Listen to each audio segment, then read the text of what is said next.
વચનામૃત ગઢડા અંત્યનું 25મું. શ્રીજીની પ્રસન્નતાનું ખરા ભક્તનું. તારીખ 16/11/1828 રવિવાર.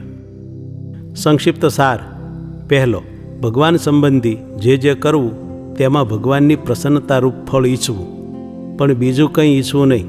સાર બીજો, ભગવાનને શ્રદ્ધાપૂર્વક માત્ર જળ કે ફળફૂલ અર્પણ કરીએ તો પણ તેઓ રાજી થાય છે. સાર ત્રીજો, ગમે એવી ગરીબાઈ આવે કે રોગાદિક મોટા દુઃખ આવે તો પણ તેમાં જે ભક્ત જરાય પાછો ન પડે પરંતુ હોય તેનાથી સારો થાય તે પાકો હરિભક્ત છે. સાર ચોથો, મહારાજે તેમના રાજીપા કુરાજીપાના હેતુરૂપે તેમનું ગમતું ન ગમતું જણાવ્યું છે. તેમાં માન, ક્રોધ અને બરોબરિયાપણાને અતિશય ભૂંડા કહ્યા છે. સ્વામિનારાયણ હરે, સ્વામિનારાયણ હરે. સંવત 1885ના કાર્તિક સુધી દશમીને દિવસ સ્વામી શ્રી સહજાનંદજી મહારાજ શ્રી ગઢડા મધ્યે દાદા ખાચરના દરબારમાં આથમણા દ્વારના ઓરડાની ઓસરીએ ઢોલિયા ઉપર વિરાજમાન હતા અને સર્વ શ્વેત વસ્ત્ર ધારણ કર્યા હતા ને પોતાના મુખારવિંદની આગળ પરમહંસ તથા દેશ દેશના હરિભક્તની સભા ભરાઈને બેઠી હતી. પછી શ્રીજી મહારાજે કૃપા કરીને એમ વાર્તા કરી જે ભગવાન સંબંધી ભક્તિ, ઉપાસના, સેવા, શ્રદ્ધા, ધર્મનિષ્ઠા એ આદિક જે કરવું તેમાં બીજા ફળની ઈચ્છા ન રાખવી એમ સત્શાસ્ત્રમાં કહ્યું છે તે તો સાચું, પણ એટલી તો ઈચ્છા રાખવી જે એણે કરીને મારી ઉપર ભગવાનની પ્રસન્નતા થાય એટલી ઈચ્છા રાખવી, અને એવી ઈચ્છા રાખ્યા વિના અમથું કરે તો તેને તમોગુણી કહેવાય. માટે ભગવાનની ભક્તિ આદિક જે ગુણ તેણે કરીને ભગવત પ્રસન્નતારૂપ ફળને ઈચ્છવું, અને જો એ વિના બીજી ઈચ્છા રાખે તો ચતુર્ધામ મુક્તિ આદિક ફળની પ્રાપ્તિ થાય. અને ભગવાનની જે પ્રસન્નતા તે ઘણા ઉપચારે કરીને જે ભક્તિ કરે તેની જ ઉપર થાય ને ગરીબ ઉપર ન થાય એમ નથી. ગરીબ હોય ને શ્રદ્ધા સહિત જળ, પત્ર, ફળ, ફૂલ ભગવાનને અર્પણ કરે તો એટલામાં પણ રાજી થાય. કેમ જે ભગવાન તો અતિ મોટા છે. તે જેમ કોઈક રાજા હોય તેના નામનો એક શ્લોક જ કોઈક કરી લાવે તો તેને ગામ આપે, તેમ ભગવાન તુરત રાજી થાય છે. અને વળી ભગવાનનો ખરો ભક્ત તે કોણ કહેવાય? તો પોતાના દેહમાં કોઈક દીર્ઘ રોગ આવી પડે તથા અન્ન ખાવા ન મળે, વસ્ત્ર ન મળે ઇત્યાદિ ગમે એટલું દુઃખ અથવા સુખ તે આવી પડે તો પણ ભગવાનની ઉપાસના, ભક્તિ, નિયમ, ધર્મ, શ્રદ્ધા એમાંથી રંચ માત્ર પણ મોળો ન પડે, રતિવા સરસ થાય તેને ખરો હરિભક્ત કહીએ. પછી શ્રીજી મહારાજને રાજબાઈએ પ્રશ્ન પૂછાયો જે હે મહારાજ, કયા ગુણે કરીને તમે રાજી થાઓ ને કયા દોષે કરીને કુરાજી થાઓ? ત્યારે શ્રીજી મહારાજ બોલ્યા છે, આટલા તો વચનમાં દોષ છે. તે કયા?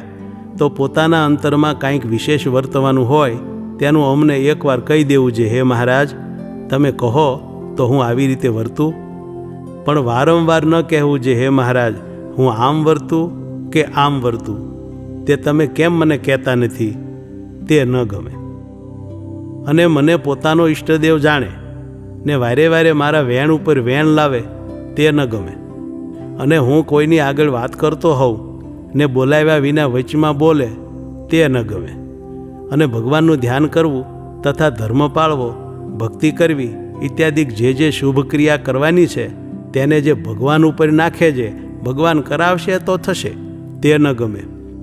અને આમ હું કરીશ, આમ હું કરીશ એમ કેવળ પોતાનું જ બળ રાખે પણ ભગવાનનું બળ ન રાખે તે ન ગમે. અને જેને બોલ્યામાં પોતાના અંગનો ઠા ન હોય તે તો અતિશય ન ગમે. અને બીજા વ્યવહારિક કામ કરવા હોય તેમાં તો લાજ તથા આળસ ન હોય, ને ભગવાનની વાર્તા કરવી, કથા કરવી, કીર્તન ગાવવા તેમાં લાજ રાખે ને આળસ રાખે તે ન ગમે.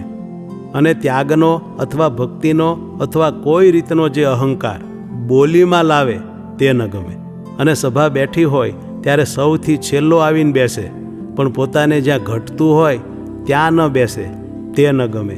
તથા કોઈક મોટા તે સભામાં બેઠા હોય ને તેને ખૂણી મારીને માગ કરીને પોતે બેસે તે ન ગમે. અને બાઈ માણસ હોય ને તે પોતાના અંગને ઢાંકીને લજ્જા સહિત વર્તે તે ગમે. તથા ચાલે ત્યારે નીચી દ્રષ્ટિ રાખીને ચાલે પણ ફાટી દ્રષ્ટિ રાખે નહીં તે ગમે. અને અમારા દર્શન કરતા હોય ને કોઈક બાઈભાઈ આવે અથવા કૂતરું નીસરે કે ઢોર નીસરે કે કાંઈક ખડખડે તેની સામું વારંવાર દર્શન મૂકીને જુએ પણ એક દ્રષ્ટિએ દર્શન ન કરે તેની ઉપર તો એવી રીસ ચડે છે. શું કરીએ સાધુ થયા, નહીં તો એનું કાંઈક તાડન કરીએ. પણ તે તો થાય નહીં. કેમ જે સાધુને કોઈનું તાડન કરવું એ અતિ અયોગ્ય કર્મ છે. અને જે કપટ રાખે પણ પોતાના મનના જે સંકલ્પ તે જેને કહેવા યોગ્ય હોય તેની આગળ પણ કહે નહીં, તે ન ગમે. અને માન તથા ક્રોધ તથા કોઈથી દબાઈને રહેવું તે શું, તો પોતાના મનમાં જેવું હોય તેવું બીજાથી દબાઈને કહેવાય નહીં. એ 3 વાના તો અતિશય ભૂંડા છે. અને હરિભક્તને માહોમાહી બરોબરિયાપણું રહે પણ એકનો ભાર ન આવે એ પણ અતિશય ભૂંડું છે. ઇતિ વચનામૃતમ ગઢડા અંત્યનું 25મું થયું.